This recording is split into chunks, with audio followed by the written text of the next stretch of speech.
Hemlata Kailash ji, new Delhi से। राधे राधे। प्रणाम गुरुजी। गुरुजी, हमारे दोनों बच्चे यंग एज में एक्सपायर हो गए थे। अभी तक हमारी समझ में ये नहीं आ रहा कि कैसे रोएं, कब तक रोएं, कैसे हंसें, कब तक जिएं। मन विचलित अशांत है हमारा जी। हम पति पत्नी का मार्गदर्शन। देखो, इसमें रुदन करने की आवश्यकता इसलिए नहीं है। आज का सत्संग सुना था क्या? सत्संग सुना था। हिरण्यकश्यप हिरणाक्ष के वध के बाद अपने भाई के वधू और पुत्रों को सबको संबोधन करके कह रहा था कि रोने की जरूरत नहीं। जैसे हम सब पानी के प्याऊ में एकत्रित होते हैं, जैसे स्टेशन में एकत्रित होते हैं, अपनी अपनी टिकट का ही अपना अपना काम किया, चल दिया। कल चित्रकेतु का चरित्र पीछे भागवत में, तो उसमें था कि चित्रकेतु अपने पुत्र के वियोग में इतने मूर्छित हो रहे थे, रो रहे थे, तो देवर्षि नारद जी और अंगिरा जी ने आकर के उनको फिर संभाला और उस जीवात्मा को बुलाया और कहा, देखो तुम्हारे पिता माता इतना रो रहे हैं, बेटा आओ और हम तुम्हें आयु देते हैं अपने इस शरीर में। तो उन्होंने मना कर दिया। उन्होंने कहा, ये जो रो रहा है अपने को बाप समझता है, ये कितनी बार मेरा क्या क्या बन चुका है, मैं कितनी बार इसका बाप बन चुका हूँ, मैं कितनी बार इसका पति बन चुका हूँ। ये तो जीव अपने कर्मानुसार आता है। देवर्षि नारद जी, मैं इस शरीर में नहीं रहूँगा, मेरा बस इतना ही कर्म था इस शरीर में और मैं जा रहा हूँ, मैं किसी से प्यार नहीं करता, मेरा कोई कुछ नहीं। जब ये आवाज़ सुनी तो उनका मोह नष्ट हो गया। वो जीव आपके लिए एक सेकंड भी नहीं सोच रहा होगा और आपको वर्षों हो रहे हैं आप उनके प्रति रो रहे हो। यही अज्ञान है, यही माया का भगवान का प्रभाव है। आप भगवान से क्यों नहीं प्यार करते हो?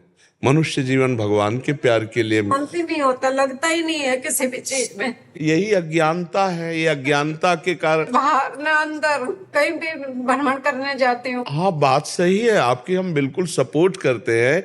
ये माया का प्रभाव ही ऐसा है, अविद्या का, कि हमें लगता है मेरा पति, मेरा पुत्र, मेरा परिवार, मेरा अमुक, और जब मेरा परिवार चला गया तो अब हृदय जलता रहता है। यही अज्ञान का खेल है। अगर हम भगवान का नाम जप करें और भगवान को पुकारें और वो कृपा कर दें तो रोना बंद हो जाए। नहीं तो आज नहीं, कभी जन्म जन्मांतर में रोना बंद नहीं होगा। यही होगा, यही होता रहा है। जन्म जन्मांतर से हमें मिलते रहे, बिछुड़ते रहे, मिलते रहे, जन्मते रहे, मरते रहे। इस परंपरा को नष्ट करना है तो भगवान श्री राम जी कह रहे हैं, जननी जनक बंधु सुत दारा तनु धन धाम सुहृद परिवारा सबकी ममता ताग बटोरी मम पद मनहि बांध बर डोरी। अब हम तो ममता में इतना फंसे कि भगवान के चरणों की तरफ अपनी ममता लगा ही नहीं पा रहे, इसीलिए रोना आ रहा है।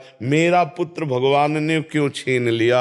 आपका ना था, ना है, ना रहेगा। वो भगवान का अंश है। कर्म के दुख को भुगवाने के लिए वो आपके यहाँ पुत्र बना के अब चला गया। वो आपका पुत्र नहीं था। अगर आपको सुख देने वाला पुत्र होता तो आजीवन रहता, आपको सुख देता। लेकिन आपके दुख को भुगाने के लिए वो जीवात्मा पुत्र बना और पुत्र बन करके एक हम दृष्टांत संतों के द्वारा सुना हुआ सुनाते हैं। दो मित्र थे, एक गांव से शहर गए काम करने के लिए। अब वहाँ धीरे धीरे दोनों मित्रों ने मिलकर के पैसा कमाया, फिर वहीं होटल खोला। छोटे होटल से एक बड़ा होटल, धीरे धीरे 20 वर्ष में बहुत। अब वो बड़े मित्र के मन में आया कि यार हम दोनों यहाँ आए हैं, इतना रुपया कमा चुके, अगर एक को मार दें तो पूरे अधिकारी हम बन जाएंगे। तो जहर दे के मार दिया और उसके शरीर का अंत्येष्टि संस्कार एकांत में ऐसे कर दिया। और जब गांव आया तो गांव वाले ने पूछा कि तो जो तुम्हारे साथ गया था, बोले वो तो हमारे साथ ही अलग हो गए थे। अब वो कहाँ गए हमें पता नहीं। अब वो तो बड़ा धनी हो गया क्योंकि दो मित्रों की कमाई अकेले अपने। अब वो जमीन गांव में खरीदी, बड़ी अन्न धन और बढ़िया ब्याह हुआ और देर न लगा कुछ दिनों में एक लड़का हो गया। अब तो बहुत सुखी, अपने लड़के को खूब स्वस्थ खवाना पियाना और अमेरिका पढ़ाने के लिए भेजा। खूब महंगी पढ़ाई, लाखों करोड़ों रुपया खर्चा हो गए थे तब तक। जब लड़का नव किशोर हुआ, अमेरिका जाने के लिए योग्य हुआ, वहाँ पढ़ा। अब वहाँ बीमार शुरू हुआ, अब अमेरिका में डॉक्टरी शुरू हुई, अब यहाँ से खेती बिकना शुरू हुआ। व्यापार, आभूषण, खेती सब चौपट हो गए। अब ये हालत हो गई कि लाखों करोड़ों कर्जा हो गए कि किसी तरह बच्चे की जान, फिर भी ठीक नहीं। अब अमेरिका से वापस भारत लाए, और भारत में जब वो गोद में लेकर पिता रो रहा था और कह रहा था बेटा बूढ़ा हो गया, जैसे तैसे करके क्या क्या नहीं कमाया, आज सब चौपट हो गया, अब मैं तुम्हें बचा नहीं सकता, कैसे दवा कराऊं। और बहुत रोए तो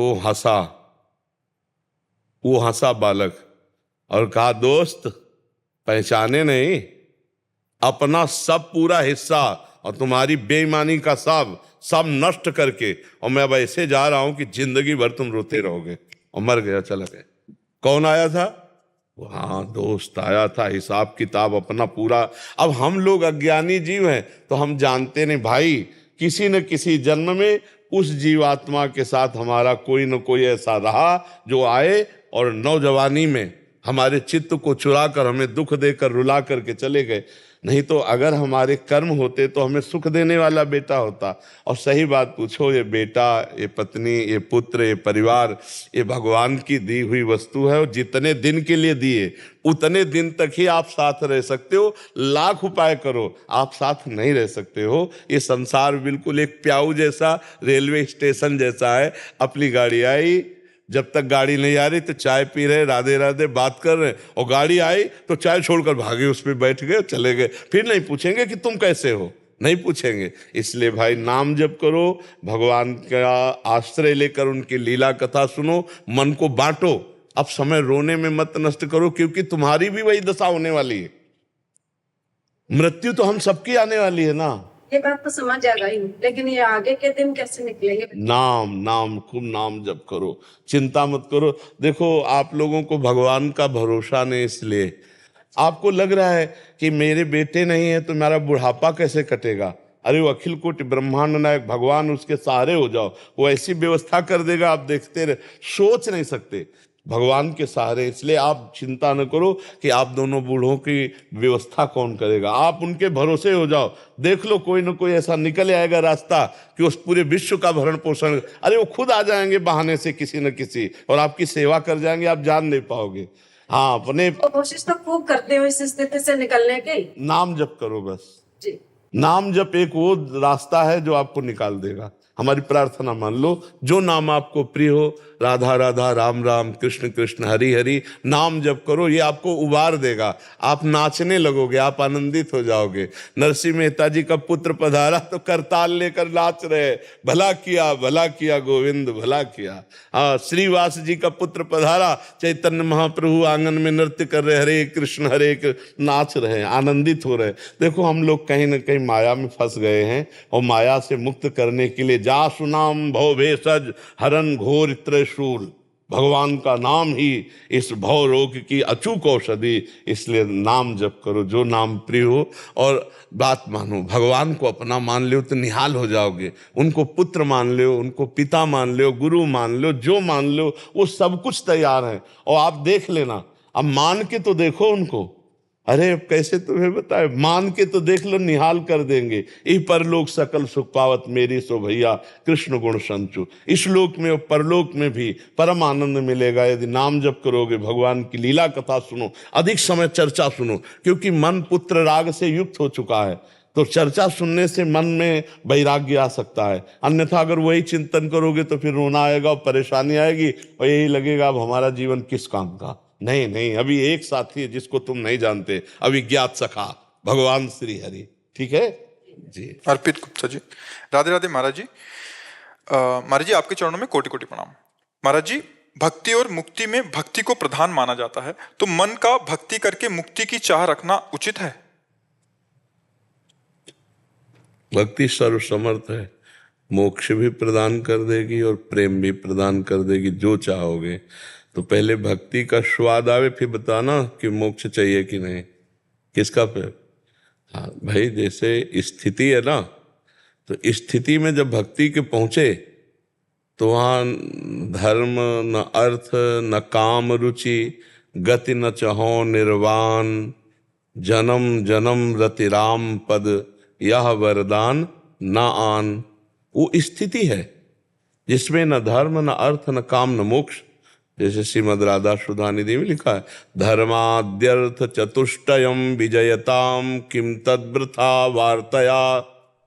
बोले धर्म अर्थ काम मोक्ष की वार्ता बेकार की मेरे सामने क्यों करते हो?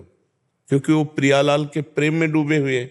जैसे भरत जी राम जी के प्रेम में डूबे हुए हैं, तो जब संगम पहुंचते हैं तीर्थराज प्रयाग से, तो उनसे कहते हैं कि आप में 4 पदार्थों से भरा हुआ भंडार मुझे दिखाई दे रहा है, धर्म अर्थ काम मोक्ष, और मैं सूर्यवंश में प्रकट हुआ हूं जहां ऐसा करना निषेध है।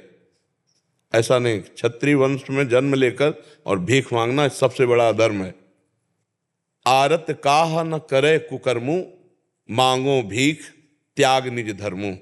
मैं अपने धर्म का त्याग करके तुमसे भीख मांगता हूं हे तीर्थराज प्रयाग। क्या ये भीख मांगता हूं? न धर्म न अर्थ न काम रुचि, गति न चहो निर्वाण, जन्म जन्म रति राम पद यह वरदान। मैं न धर्म मांगता हूं न अर्थ मांगता हूं, न मैं कामना की पूर्ति चाहता हूं, न मैं मोक्ष चाहता हूं। मैं केवल इतना चाहता हूं, भरत जी महाराज कह रहे हैं, कि बार बार हमारा जन्म हो, हमारे प्राण प्रिय भगवान श्री राम में मेरी प्रीति हो, बार बार मेरा जन्म हो मेरे कर्म के अनुसार, लेकिन मेरे प्रभु में प्रीति हो। तो जो प्रीति प्राप्त महापुरुष हैं उनको मोक्ष की परवाह नहीं है। अपने तो बंधन से युक्त है, अपने को तो परवाह है ना।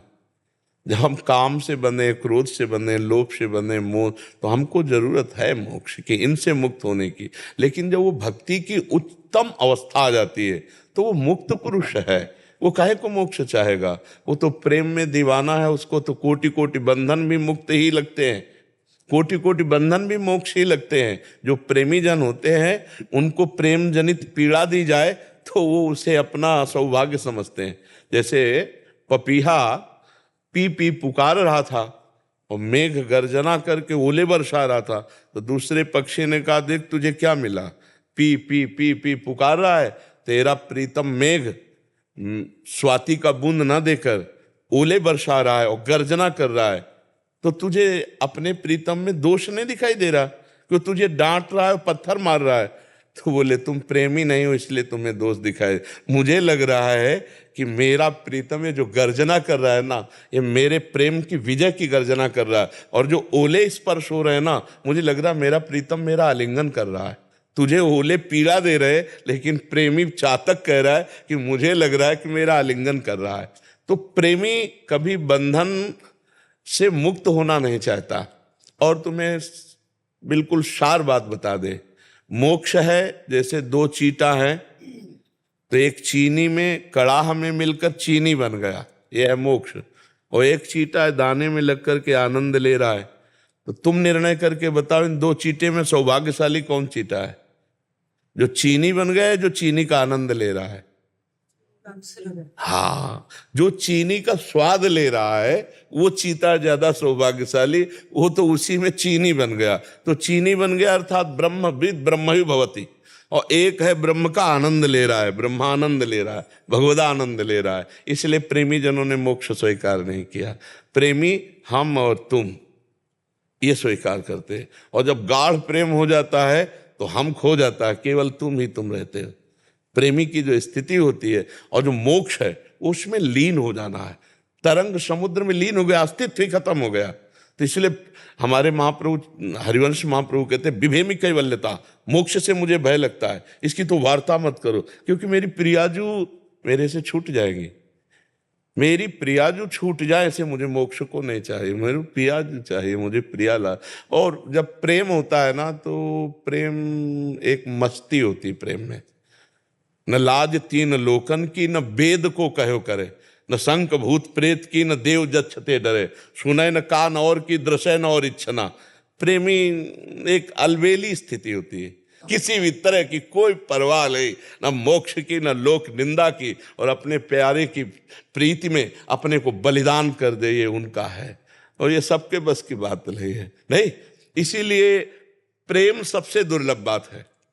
प्रेम तो कुछ नहीं चाहता, पानी है इसमें, पानी पीना मना है, मुंह में लगाना क्योंकि डायलिसिस के लिए पानी मना है, तो बहुत थोड़ा थोड़ा वाणी से बोलने पर प्यास लगती है, तो ये गीला करके पानी से ऐसा रखा, ऐसे कर लेते हैं कि सुबह से बोलना शुरू होता है 4:15 बजे से। जी, इनकी दृष्टि गई तो सोच रहे हो कि कोई महाराज जी दृष्टि गई थी सुबह वीडियो में।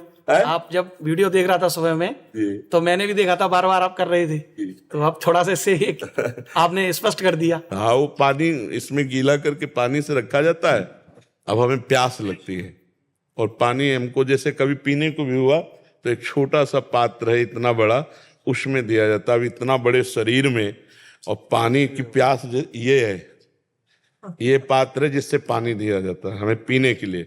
एक के बाद दूसरे में लोग हाथ रोकने लगते हैं और जब तीसरा मांगते हैं तो ये लोग मना कर देते हैं। तो अब उसके लिए कपड़ा रखा है पानी का गीला, ऐसे कर लिए तो जो बोलने से प्यास लगती थोड़ी तसल्ली होती है। तो इसलिए जैसे एक दो की दृष्टि गई कि कौन सा इसमें मतलब क्या है इसमें, तो इसमें पानी है तो चले जी। नीलम चावला जी, राधे राधे। गुरुदेव आपके चरणों में सादर प्रणाम। महाराज जी, मैं अपने परिवार सहित लगभग 2 वर्ष से सत्संग सुनती आ रही हूँ और प्रभावित होकर मैं अपने पति के साथ हर 2-2.5 महीने में यहाँ आकर आपके दर्शन और सत्संग। मेरा प्रश्न यह है कि सत्संग सुनते और अमल करते रहने के अभ्यास से ग्रस्त में होते हुए विरक्त भाव से इतना भर जाती हूँ कि सब कुछ छोड़ के नहीं, वही हम कह रहे थे, छोड़ने की लेज। लेकिन कभी कभी कुछ स्थिति परिस्थिति आने पर मन परेशान हो जाता है, डोल जाती हूँ। क्या करूँ, आप मुझे समाधान दीजिए कि ताकि ग्रस्त में रहकर विरक्त भाव देखो, से रहने की गृहस्थ आदत और हो। विरक्त ये केवल दिमागी बात है। हमारी बात सुनो, हमसे बड़ा गृहस्थ कौन होगा? आप विरक्त देख रहे हैं, एक गृहस्थ के 4-5 लड़के होते हैं, हमारे 400-500 लड़के हैं। वाह, 400-500। और तुम अपने बच्चे को जैसा प्यार करते हो उससे लाख गुना बढ़कर हम प्यार करते हैं, क्योंकि ये अपने माता पिता परिवार को छोड़कर आए हैं। तुम केवल शरीर संबंधी ही प्यार कर सकते हो और हम शरीर और परमार्थ दोनों प्यार करते हैं। अच्छा, आपको कितने की जिम्मेवारी होगी? ये तो केवल बच्चे हैं, और भी तो है ना। हर व्यवस्था भागवतिक है। तो अगर हम कहें कि गृहस्थी हमें ऊबने वाली बात लगती है, तो आप फिर ये सोचो कि इतना बड़ा परिकर, और सुबह हम रात्रि के 12 बजे उठते हैं और अपनी दिनचर्या करके 2 बजे रोड में आ जाते हैं, और तब से अभी तक व्यवहार ही तो चल रहा है। आप लोगों से मिलना, आप लोगों से प्रश्न उत्तर करना, यही तो चल रहा है ना। उबना नहीं होता है, और कभी कभी कोई बात ऐसी हो जाती है कि उसमें मन दुखी होता है कि हम उधर के भी नहीं रह रहे और इधर के भी पूरे कोई खुश, मतलब दुनिया में भी कोई खुश नहीं होता, और हम पूरे भगवान की तरफ भी नहीं। क्यों पूरे भगवान की तरफ क्यों नहीं है? भगवान की तरफ जाने के लिए कोई कपड़ा बदलना या कोई मतलब व्यवस्था छोड़ना, ऐसा बिल्कुल नहीं है। सब दिमागी स्तर छोड़ दीजिए। रुपया, पैसा, भोग सामग्री, यही दिमाग में छाया है ना, तो इसी को पाखंड कहते हैं। चाहे लाल पहन लो, चाहे पीले पहन लो, चाहे काले पहन लो, चाहे जो पहन लो, और सलवार कुर्ता में हो, पैंट शर्ट में, और भगवान से प्रीति करते हो, परिवार को भगवान का जनमान का सेवा करते हो, बढ़िया संत हो। हम संत हो करके जो संत की बात हो हम आपको बता रहे हैं। अगर भगवान से प्रीति नहीं तो कुछ नहीं, और भगवान से प्रीति है तो विभीषण जी सादी वर्दी में है, कोई पोशाक उनकी संत वेश नहीं, और भगवान कह रहे तुम सारीखे संत प्रिय मोरे, धरऊं देह नहीं आन निहोरे। तुम्हारे जैसे संतों के लिए मैं अवतार धारण करता हूं, भगवान कहते हैं। और विभीषण जी रावण के भाई हैं और राजमंत्री पद पर हैं, और उसी पोशाक से आए हैं, पोशाक नहीं है। और पोशाक धारण करता कालनेमी, और हनुमान जी पूंछ में लपेट करके उसको मार डालते हैं। कालनेमी धारण करता है पोशाक साधु वेश की। अगर साधु वेश है और उद्देश्य ठीक नहीं है तो फिर वो पाखंड ही तो हुआ। तो ये जो लोगों के मन में एक बैठा है कि हम घर बार छोड़ देंगे कहीं चले, क्या जानते, बस बात केवल बदली है। हमारा सब कुछ प्रभु का है, हम सहित, और आपका पर्सनल घर है, आपका पर्सनल पति है, आपका पर्सनल पुत्र है। बस यही भाव समर्पित कर दे तो हो गया। अब हमारे आप सब नहीं हो क्या? पर हमसे ईमानदारी से पूछा जाए आपका कौन है, तो भगवान के सिवा हमारा कोई नहीं। आप सब भगवान के प्रेरित होकर के यहाँ आए, हम भगवान के जन है, तो हम आपको प्यार कर रहे हैं। और गृहस्थी में केवल ये मान लिया जाता है मेरी पत्नी मेरा पुत्र, बस एक घेरा बना लिया गया इसलिए वो बंध गया। अगर उस घेरे को तोड़ दे तो संत ही है, वो घर में रहता हुआ संत है। बात समझनी, कहीं नहीं भागना। और ये जो थोड़ी थोड़ी बातों में, थोड़े थोड़े विपरीतताओं में उपदे हैं, ये भक्ति नहीं है। भक्ति भारी से भारी परिस्थिति में नहीं उठती। हर बात सहूंगा और जिंदगी में किसी से क्या, आपसे भी शिकायत नहीं करूंगा, और पूरा जीवन कष्ट में, लेकिन हर बात में, हर स्थिति में मुस्कुराना सीखा है। आपका दिया हुआ दुख मेरे लिए सुख से भी बढ़कर है। बस मस्ती मृत्यु का दुख है, लेकिन मस्ती है।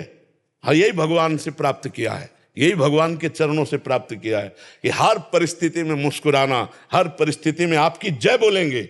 मरने जा रहे होंगे तो भी बोलेंगे आपकी जय, और फिर प्राण त्यागेंगे।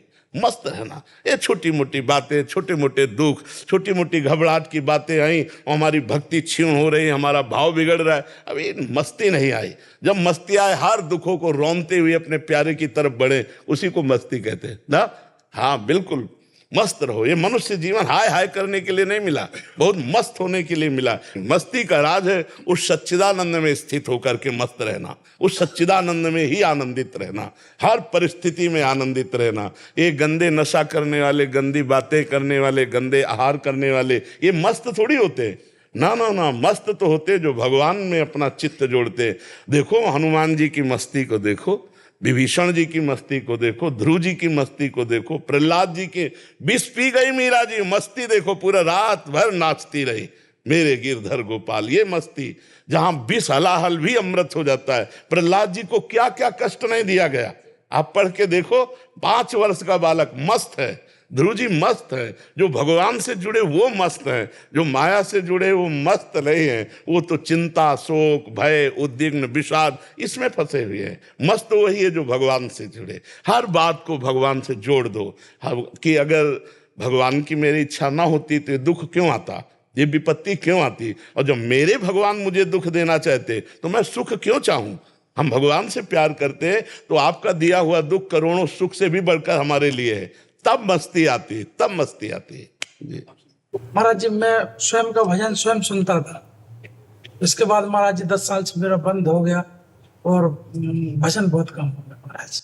तो भजन सिद्धों का चलता है, साधकों को चलाना पड़ता है ना, तो अब चलाओ। उनकी हाँ तो चलाओ, अब फिर चलाओ। कोई गलती हो गई हो महाराज जी, उसका कोई उपाय बताइए। सिद्ध बाबा की कृपा हुई थी। नहीं, आप ये बताओ, आपको किसी संत महात्मा के प्रति दोष दर्शन हुआ क्या? महाराज जी नहीं, मैं तो नहीं करता, नहीं करता। सिद्ध बाबा की अरदास न करता हूँ और उन्हीं की कृपा हुई थी मेरे पर। अगर स्वाभाविक भजन में जो प्रवृत्ति में अरुचि होती है, उसके 2 कारण होते हैं।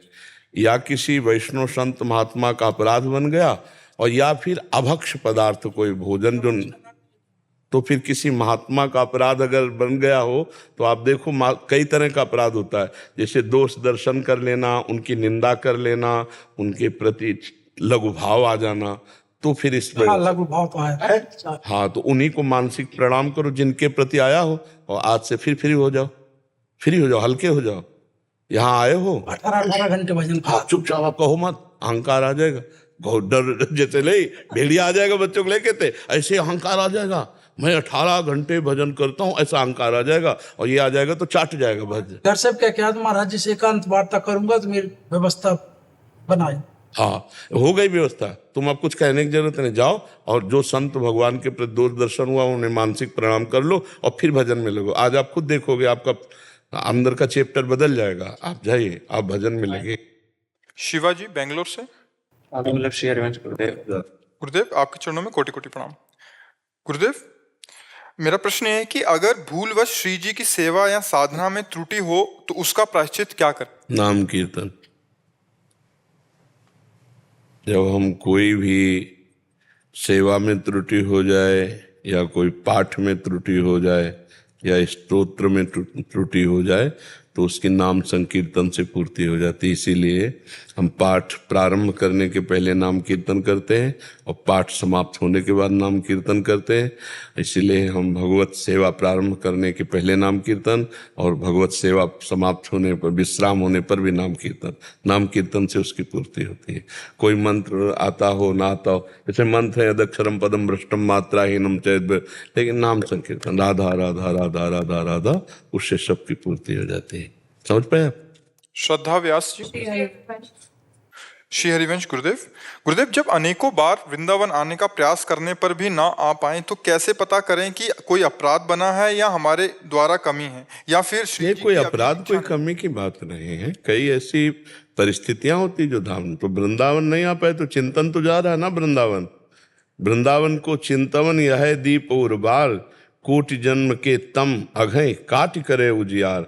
हम वृंदावन जाएंगे, वृंदावन की परिक्रमा करेंगे, सत्संग सुनेंगे, यमुना रस रानी के पास बैठेंगे, नाम कीर्तन करेंगे, पूरा ये हमारा चिंतन चल रहा है। ये चिंतन करोड़ों जन्मों के पापों का नाश कर रहा है। हम वृंदावन आ पाए ना पाए, हमारा मन वृंदावन आ गया। हम रोज तैयारी करें, भले ना आ पाए, हम प्रतिदिन यही मनावे कि कब मुझे वृंदावन वास मिलेगा, भले जीवन में वास ना हो पावे, तो हमारा मन तो वृंदावन की तरफ जा रहा है, हमारा मन तो वृंदावन से प्रेम करने लगा। हमें खास बात ये देखनी, वहाँ अपराध ये सब बातें नहीं देखनी। कई परिस्थितियां गृहस्थी में ऐसी होती हैं जिनके कारण नहीं आया जा सकता, तो हम वृंदावन ना पावे तो वृंदावन आने की बात तो सोच लें। जैसे कि कल वृंदावन चलेंगे और नहीं पहुंच पाए, तो हम प्लान हमारा बना ना, वृंदावन जाएंगे, फिर ऐसा फिर ऐसा, वो प्लान का हमें पुण्य मिलेगा, हमारे पाप नष्ट होंगे, क्योंकि भागवतिक है ना। हाँ, तो हम रोज वृंदावन की तैयारी करें। हम तो कहते हैं रोज वृंदावन आओ मन के द्वारा। देखो 10 मिनट में वृंदावन में पूरी परिक्रमा लगा सकते हो। यहाँ से राधा केली कुंज से फिर वहाँ गए, फिर जुगल घाट, फिर ऐसे केसी घाट, ऐसे मन से घूमते पूरी वृंदावन की परिक्रमा लगी। फिर राधा वल्लभ जी दर्शन करने गए, राधा रमण जी दर्शन, जहाँ जहाँ आप गए वो अपने दिमाग में भर लिया और एकांत में बैठ के उसका चिंतन कर रहे हैं। रोज वृंदावन वास का आपको लाभ मिलेगा, क्योंकि रोज वृंदावन आए, रोज वृंदावन दर्शन, यही तो मानसिक वृंदावन की परिक्रमा हो गई ना। मानसिक वृंदावन की पूजा हो गई, मानसिक वृंदावन आ गए। जब शरीर से आने को मिले तो आओ, नहीं मन से रोज वृंदावन आओ, रोज वृंदावन की परिक्रमा लगाओ, रोज संत दर्शन करो। भाव से जा रहे हैं, अब अंदर घुस गए, बगीचे के अंदर जाकर ओ सामने देखा, प्रणाम, थोड़ी देर बैठे, फिर उठे चल दिए। अब राधा रमण जी जा रहे हैं, नाम जप करते हुए राधा रमण जी, प्रणाम किया उनको, थोड़ी देर वहां दर्शन किए, चल दिए। मानसिक आराम से आप 10 मिनट में बहुत बड़ा लाभ ले सकते हैं। अगर आने को प्रगट मिले तो ठीक है, ना आने को मिले तो भावना से रोज वृंदावन से जुड़ो। नाम रूप लीला धाम, यही तो हमारी उपासना है। धाम का चिंतन, नाम का चिंतन, रूप का चिंतन, लीला का चिंतन, यही तो हमारा जीवन है। तो अब रूप और लीला ये थोड़ा आगे की बातें हैं। प्रियालाल के रूप का चिंतन और लीला का चिंतन है तो आगे की। धाम और नाम ये दोनों पकड़ की चीजें हैं। तो नाम का चिंतन करें और धाम का चिंतन करें। ना आ पावे तो अपराध न सोचें कि कोई अपराध बन गया, श्री जी बुला नहीं रहे, ऐसा नहीं।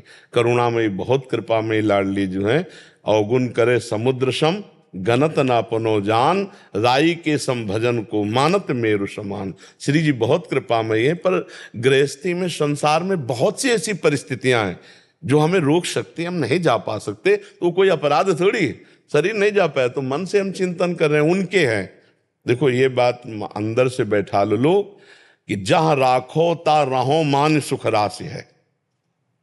जहां रखोगी प्रियाजू, मैं आपके द्वारा रखी गई हूं, आप दिल्ली रखो, कलकत्ता रखो, आप जहां रखो, आपकी मौज है। मैं आपकी हूं, आपका चिंतन करूंगी, आप जहां रखोगी उसमें राजी रहूंगी, मांगती रहूंगी कि वृंदावन मिल जाए तो अच्छा है, वृंदावन दर्शन कराऊं तो अच्छा। ऐसी भावना से रहो, दैन्य भावना, समर्पित भावना। तो देखो भाई जी हनुमान प्रसाद पोद्दार जी, गोरखपुर गीता वाटिका, वहीं से श्री जी के दर्शन कर रहे हैं, वहीं से दिव्य लीला पूज्य राधा बाबा। तो अगर आप वृंदावन नहीं आ पाते हो, वृंदावन का चिंतन करते हैं, तो वृंदावन आपके हृदय में वहां प्रकाशित हो जाएगा। हमारे उर वृंदावन और हमारे हृदय में वृंदावन चिदानंद है, वो जहां भी आप होगी वहीं प्रकाशित हो जाएगा। तो ऐसे भाव से रहो, नहीं तो आपको बार बार हृदय में जलन होगी, दुख होगा कि पता नहीं कौन सा पाप बन गया, हम धाम नहीं जा पा रहे। तो ऐसा न सोचिए। भजन करने वालों में भी ऐसी परिस्थितियां ऐसे आती हैं, व्यवस्थाएं, जो धाम की तरफ आने का प्रयास करने पर भी असफल हो जाते हैं। बहुत से ऐसे गृहस्थ हैं, तो वहाँ अपराध की भावना नहीं करनी, वहाँ प्रियाजू का चिंतन करके वृंदावन का चिंतन प्रारंभ कर दे, वो वास जैसा ही फल मिलता है चिंतन से। जी जी, आपकी कृपा से, आपकी कृपा, लाडली जी की कृपा से, ठाकुर जी की कृपा से भागवतम करवाने जा रहे हैं।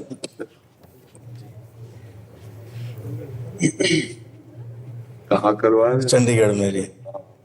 ऐसी कृपा हुई कि सभी संतों को हाँ, बहुत सुंदर है। आपका केवल आशीर्वाद लेने आए हैं। अब हम तो वृंदावन से जा रहे मैं समझ हैं। प्रवक्ता कौन है?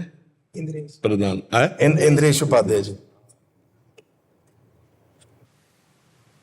ऐसी कृपा हुई है लाडली जी की कि अपने आप हमें नहीं पता कि कैसे हो रहा है। कृष्णचंद्र जी के बेटा है। हाँ जी, हाँ जी। बहुत, बहुत सरल मूर्ति है, बहुत पवित्र।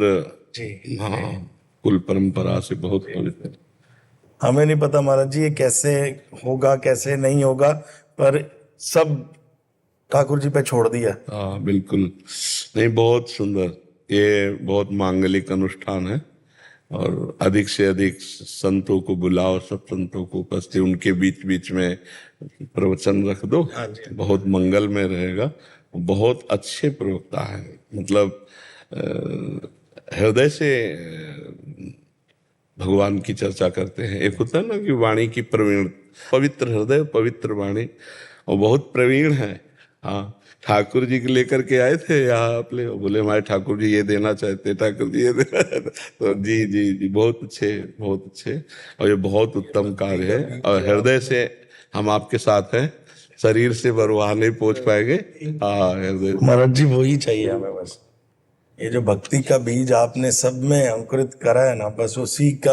हाँ, लेकिन बहुत सुंदर। और ये महाराज जी ओपन टू ऑल है, इसमें हमने कोई पास कोई एंट्री नहीं रखी, जो आए वो नाम सुने। बिल्कुल बिल्कुल बिल्कुल ठीक है, बिल्कुल ठीक है। और खान पान की भी व्यवस्था रखना, जो जैसे बाहर से कोई आया हुआ भूखा है बिल्कुल, तो उसको भी भोजन की सबके लिए व्यवस्था। प्रसादी है। हाँ, ये बहुत, क्योंकि जैसे कथामृत है ना, कानों के द्वारा हृदय में गया, तो उच्छिष्टामृत मुख के द्वारा पेट में गया, इसकी भी व्यवस्था कर देना। भोजन की व्यवस्था है। हाँ जी, हाँ जी महाराज जी, बिल्कुल प्रसादी है जी।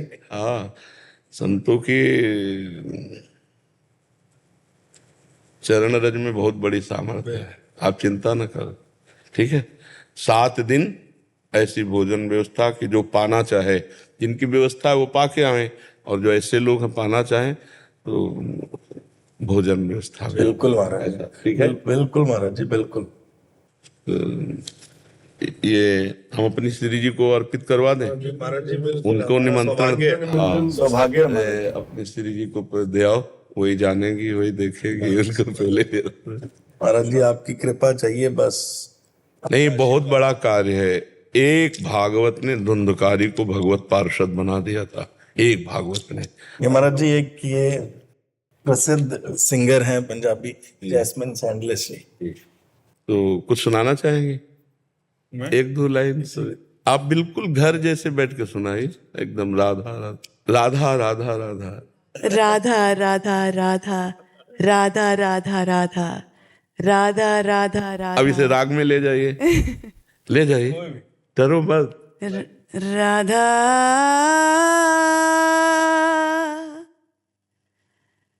राधा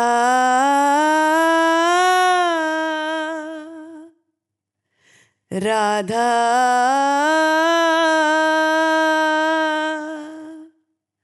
राधा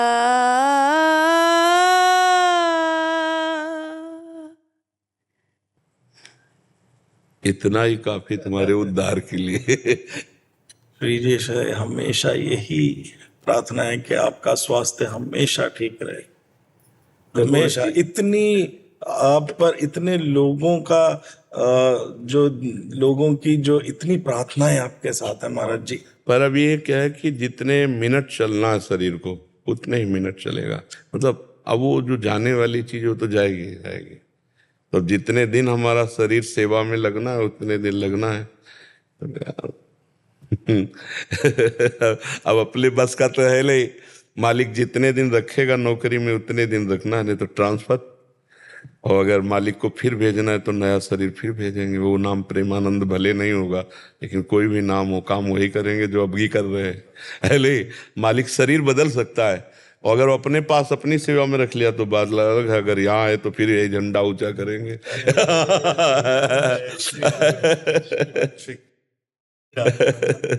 धन्यवाद, धन्यवाद। जय प्रेम भक्ति योगेन येत कर्मम। हाँ, नाम जब से आएगी वो तदर्पिता अखिलाचारिता तत्स्मरणेन परम व्याकुल थे। ये भाव लाओ, समस्त आचरण भगवान को अर्पित करते श्री कृष्ण अनुकूलेन प्रतिकूलस्य विसर्जनम, और निरंतर नाम का अभ्यास करो, तीव्र भक्ति योग जागृत हो जाएगा। तीव्र भक्ति योग का मतलब ही यही है, अविस्मरण। हाँ, निरंतर अखंड तैल धारावत भगवान की स्मृति, कभी नाम, कभी लीला कथा, कभी हम उनके रूप में ऐसे डूबे हुए हैं। तो तीव्र भक्ति योगिन का मतलब एक भी क्षण भगवान से विमुख ना जाना। अब इसके लिए हमें प्रयास करना पड़ेगा। अभ्यास योग युक्तेन चेतसा नान्यगामिना। अभ्यास ऐसा कर लें हमारा चित्त श्री भगवान से कभी बाहर न जाए, अलग न जाए। आयुष जैन जी माधोपुर से। राधे राधे गुरु जी। राधे राधे महाराज जी। महाराज जी, मैं एक MBBS का छात्र हूँ। हमारे कॉलेज में नशीले पदार्थों का सेवन बहुत सामान्य हो गया है और जो विद्यार्थी इससे दूर रहते हैं उन्हें दूसरों द्वारा हीन दृष्टि से देखा जाता है। ऐसी परिस्थिति में मैं किस प्रकार। ऐसा हमने भी सुना है कि बहुत से बच्चे विविध प्रकार के नशा, इंजेक्शन, ये सब, अब क्योंकि बुद्धि बच्चा जब भ्रष्ट हो जाती है तो यही सब लक्षण होते हैं। अब सबसे पहली हानि ब्रह्मचर्य की यहाँ हुई ना, तो बुद्धि नष्ट हो जाती। ब्रह्मचर्यहीन जीवन मरा जीवन होता है। अब छोटे छोटे बच्चे विविध प्रकार से व्यभिचार प्रवृत्तियों में प्रवीण हो रहे हैं, तो ब्रह्मचर्य तो है नहीं। तो अब आनंद की खोज में अभी नई अवस्था में ब्रह्मचर्य छीण कर दिया। अब उनके अंदर जो उन्माद चढ़ रहा है उसको रोकने के लिए उनको व्यसन चाहिए। अब वो व्यसन के लिए अर्थ चाहिए। अब अर्थ के लिए फिर चोरी, छीना, झपटी, मारपीट, माता पिता, परिवार, बाहर जहाँ जैसा। तो इससे हमारी नई समाज बहुत बिगड़ रही है, बहुत बिगड़ रही है। कल कोई आए थे कि सनातन धर्म का, हम तो उनका सनातन धर्म का उत्थान करना तो पहले हमारे नई समाज को सुधारो। जो girlfriend, boyfriend, live in relation, व्यसन आदि में फंस रही है, इसको सुधारो तो सुधर सकती है। नहीं, यही तो हमारे सनातन धर्म के आगे। अब इनकी क्या दशा होगी जो इंजेक्शन से जी रहे हैं, नशे में, जो पराई माता बहनों की तरफ गंदी दृष्टि ही केवल भोगई दृष्टि रख रहे हैं। इन्हें क्या हमारे सनातन धर्म का वो मतलब उत्थान करेंगे? क्या हो गए? तो खुद पशु की तरह अपना जीवन व्यतीत कर रहे हैं। ये कै दिन मस्ती चलेगी? ये कै दिन चल, ज्यादा दिन जीवन नहीं रहता। ऐसे लोगों की लीवर खराब हो जाते हैं, बहुत तरह की बीमारियां, और ना आ जाए तो फिर इतना वो डिप्रेशन में पहुंच जाते हैं। महाराज जी, जो पढ़ाई कर रहे हैं उसमें सभी डॉक्टर बनेंगे? नहीं, डॉक्टर का बनेंगे वही, मतलब कोई परफेक्ट डॉक्टर तो नहीं बन सकते। समाज को सुख देने वाले जो व्यसनी है, व्यभिचारी हैं, वो डॉक्टर समाज सुख वाले तो नहीं बन सकते। नहीं, आप देखो ना, नहीं आता, डॉक्टर ने नर्स के साथ गलत आचरण किया, डॉक्टर ने मरीज के साथ गलत आचरण किया, डॉक्टर वो मर चुका है मरीज, लेकिन फिर भी वो कह रहे कोशिश कर रहे हैं, हम 2-3 दिन अभी लगेंगे, और उसके पैसे ले रहे हैं। तो ये सब वही है नशेबाज, बेविचारी लोग। नहीं, जब मरीज दस्तखत कर दिया और प्राण तुम्हें समर्पित कर दिए और आप ले गए ऑपरेशन आदि के लिए या जहां, अब उस समय तुम भगवान हो उसके, आप जीवन रक्षा के लिए पूरा प्रयास करो। वो चीज डॉक्टर को भगवान माना जाता है हमारे यहाँ। आज के बच्चे जो व्यसन करने वाले बेविचारी बच्चे हैं ना, ये जब डॉक्टर, मास्टर कुछ भी बनते हैं तो ये ऐसे ही बनते हैं। जब उनके सामने समाज होती है तो समाज का शोषण करने वाले बनते हैं। डॉक्टर का पद भगवान का पद होता है, तुमको अपने पद का गौरव नहीं। तो ये जब लोग डॉक्टर बने, चाहे मास्टर बने, चाहे जहां बने, ये गंदगी ही फैलाएंगे, क्योंकि दिमाग गंदा है ना, दिमाग अस्वस्थ है। स्वस्थ दिमाग जो है वो वही तो समाज की सेवा कर सकता है। ये बीमार लोग हैं, ये बीमार लोग हैं, बीमार दिमाग के लोग हैं। हाँ, इनको जरूरत पड़ी तो ये किसी को जहर भी दे सकते हैं। और जो वास्तविक स्वस्थ दिमाग के डॉक्टर हैं, वो तुम पैसा से तौल दो तो भी मरीज के साथ धोखा नहीं करेंगे, क्योंकि उनको अपने धर्म का ज्ञान है कि इस समय मरीज का जीवन हमारे हाथ में, हम ऐसा नहीं कर सकते। पर प्रायः बहुत कम ऐसे लोग हैं जो अपने धर्म को पहचानते, उन्हें पैसे में बिकने के लिए सब तैयार है। तो बच्चा, बहुत कठिन बात है, कैसे सुधारा जाए? आप लोग स्वयं सुधरने की चेष्टा करें और बचने की चेष्टा करें तो हो सकता है। पर नए नए बच्चे, नई उमंग, तो उनको संतों की बातें सुनने में अच्छा नहीं लगता, शास्त्र की बात सुनने में अच्छा नहीं लगता। उनको तो लगता है नया जीवन है, आनंद ले लो। लेकिन आनंद का एक समय होता है, जब आप पानी ग्रहण करें, गृहस्थ में जाएं और फिर अपने अनुसार धर्म पूर्वक चलें, तो एक गृहस्थी का आनंद है। आप पहले ही फसल के पहले ही आप फसल काट लो तो दाना नहीं आएगा। ऐसे नए जो 18, 20, 22 के बच्चे हैं ना, ये अपने जीवन को नष्ट कर रहे हैं व्यसन और व्यभिचार से। अरे एक ही आ जाए तो नष्ट कर देता है, फिर दो व्यसन और व्यभिचार। तो हमें तो लगता है हमारी समाज को बहुत जरूरत है व्यभिचार मुक्त करने की और व्यसन मुक्त करने की। अब भगवान किसको सामर्थ्य देते हैं वही मुक्त करेगा। अब हम लोग तो बस केवल वाणी से बोल सकते हैं, और कुछ प्रभाव तो पड़ ही रहा होगा वाणी का, नहीं? वाणी का प्रभाव तो पड़ ही रहा होगा। हमारे नए भाई बहन जो है ना, वो हमारी बात, हमारी पीड़ा समझेंगे तो थोड़ा सा हमको सहयोग करेंगे। जैसे बच्चों को भी जो हम दिखाते हैं वो रील वगैरह, वो देखने के बाद में प्रभावित होते हैं जी, कि कम से कम उनका वृत्ति तो भगवान में लगे, वृत्ति तो सतमार्ग में लगे। बिल्कुल बिल्कुल। तो ये आपके ही, अगर वो बच्चे राधा राधा रटें और थोड़ा सत्संग सुने और थोड़ा स्ट्रांग हो कि व्यसन छोड़ सके, तो बहुत, ये जितने व्यसन है ये सब जीवन बर्बाद कर देते हैं। सच्ची मानिए, कुछ दिन तो आपको ऐसा लगेगा आनंद दे रहे हैं, फिर वो व्यसन तुम्हारा नाश शुरू करेगा। कोई भी व्यसन हो, तुम्हारे अंगों का, तुम्हारे शरीर का, तुम्हारे विचारों का, सब नष्ट कर देते। कोई व्यसन सही नहीं, कोई भी व्यसन सही नहीं। जो व्यसन मुक्त है वो बहुत बढ़िया देव जीवन जी रहा है। जो व्यसन कर रहा है वो बहुत बुरा फंस चुका है, चाहे शराब हो चाहे मसाला हो। ये मसाला में ऐसे ऐसे केमिकल पड़ते हैं। एक दिन एक डॉक्टर साहब आए थे, तो वो बहुत पीड़ा से युक्त होके कह रहे थे कि मसाला से ऐसे ऐसे कैंसर हो रहे हैं लोगों के मुखों में कि बोले कीड़े निकलते हैं। और त्राहिमाम बोल रहे हैं, बोले हम महाराज जी आप बोलिए कि लोग मसाला खाना बंद करें। तो हम कहा भाई हमको तो नहीं पता था कि ऐसा, हम तो समझ रहे हैं कि सुपाड़ी उपाड़ी है लोग खा रहे हैं, चलो भाई क्या। बोले नहीं, इससे बहुत हानि है। तो हमें लगा उस समय निर्णय में कि कोई भी व्यसन सही नहीं है, कोई भी व्यसन स्वास्थ्य के लिए हमारे ठीक नहीं है। हमारी बुद्धि को हर व्यसन अपने अधीन कर लेता है, सबसे पहली कमी होती है, वो आपको बांधता चला जाएगा। ऐसे हर व्यसन है। हमें सबसे प्रार्थना है, हाथ जोड़कर आप हिम्मत कीजिए और धीरे धीरे व्यसन छोड़िए। एकदम कसम खा के मत छोड़िए, नहीं छोड़ पाएंगे। 4 दिन में आप लड़खड़ा के गिर जाएंगे। पहले क्रमशः धीरे धीरे छोड़े, तो उससे क्या, एकदम शरीर जैसे आपका नशे की हैबिट पड़ गई है, आप एकदम छोड़ोगे तो टूट जाओगे, नहीं छोड़ पाओगे। धीरे धीरे छोड़िए। आप जितना लेते हो उससे कम संख्या में आइए, और 1 महीने का टारगेट रख लीजिए कि हम 1 महीने में इसको छोड़ देंगे। तो आप धीरे धीरे छोड़ सकते हैं। इकट्ठे नहीं छोड़ने की बात हम नहीं कहेंगे, क्योंकि नहीं छोड़ सकते। इकट्ठे अगर कसम खाए तो 2-4 दिन में आप फिर कसम तोड़ देंगे, क्योंकि इतना माइंड खराब। उसको धीरे धीरे लाइए, धीरे धीरे कम में लाइए, और इतना कम में लाते चले जाइए कि आप फिर एकदम छोड़ दें तो आपको कोई परेशानी ना हो। भगवान नाम के व्यसन में भी अगर अपने आप को समर्पित कर दिया जाए तो उस नशे से इसका ही हो जाएगा। हाँ, बिना भगवान के बल के नहीं होगा, पर एक शरीर की हैबिट होती है। जैसे आप अगर कोई तम्बाकू खाता है 10 बार ना, तो अब जब उससे एकदम आज से कसम से तुम तम्बाकू मत खाना, अब हर समय उसको यही दिखाई दे, अगर कोई दिखाई दे गया तो फिर वो मतलब वो उसको यही लगेगा कि यार कहाँ फंस गए। तो वो धीरे धीरे छोड़े। हम किसी बात को बहुत समझ के कह रहे हैं कि व्यसन को धीरे धीरे छोड़े। 1 महीना का टारगेट रख ले और धीरे धीरे उसको कम करता हुआ छोड़ दे। एकदम छोड़ने में व्यवस्था आ जाएगी। और नाम जप करते हुए अगर हम ज्ञान पूर्वक छोड़ेंगे कि ये हमारे लिए हानिकारक है, तो हम धीरे धीरे उस पर विजय प्राप्त कर लेंगे। तो बच्चा, अब हमारी बात तो प्रार्थना ही केवल है, आप सब विद्यार्थी जन, नौजवान हमें सहयोग दें कि आप सब व्यसन मुक्त हो, व्यभिचार मुक्त हो, तो आपका जीवन मंगल में हो जाएगा।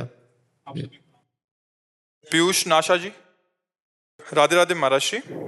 महर्षि, मोक्ष प्राप्ति के मार्ग में हमें सिखाया जाता है कि सभी कर्मों को निष्काम भाव से भगवान को समर्पित करना चाहिए, बिना परिणाम की आसक्ति के।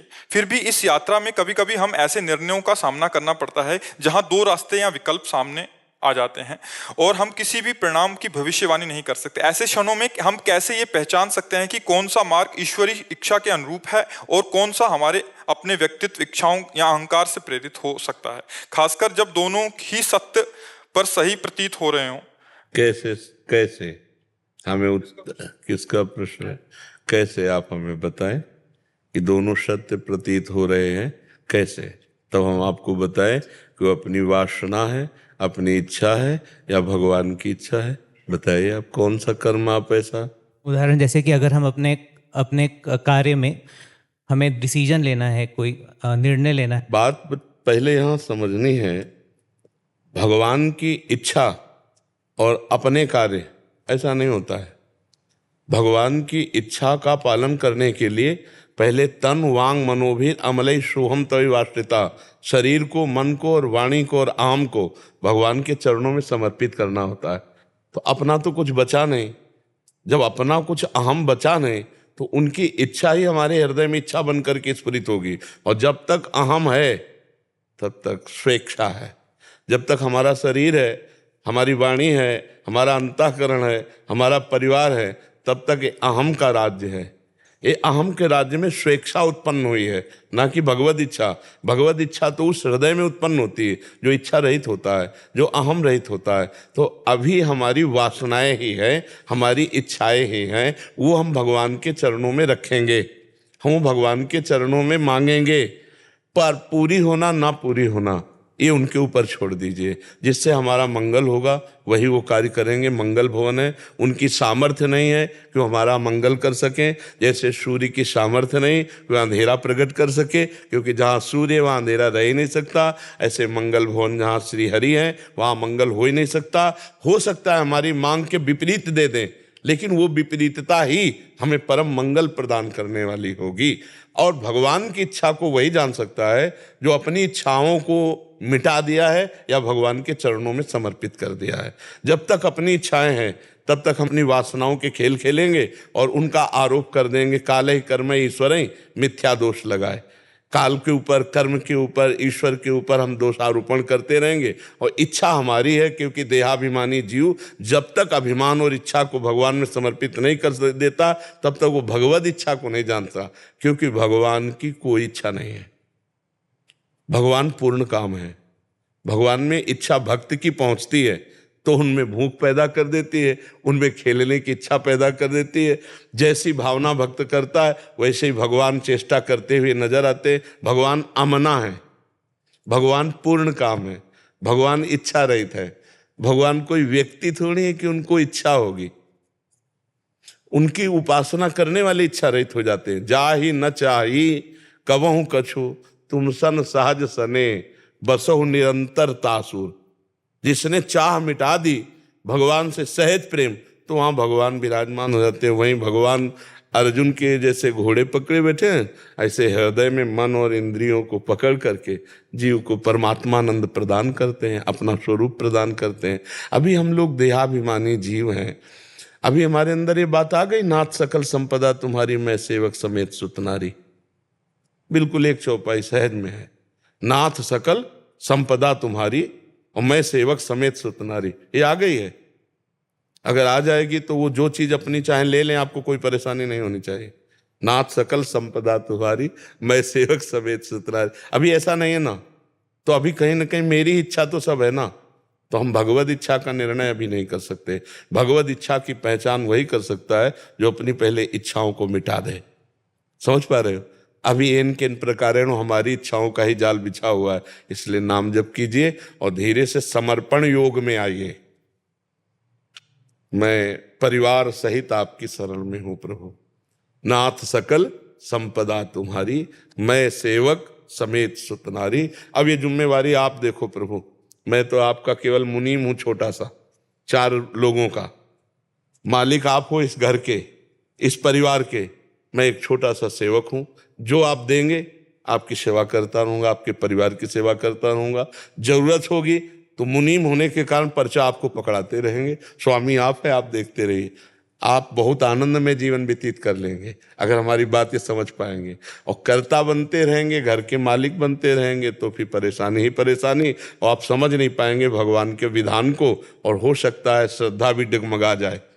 क्योंकि खेल ऐसे हैं, सृजन पालन विनाश।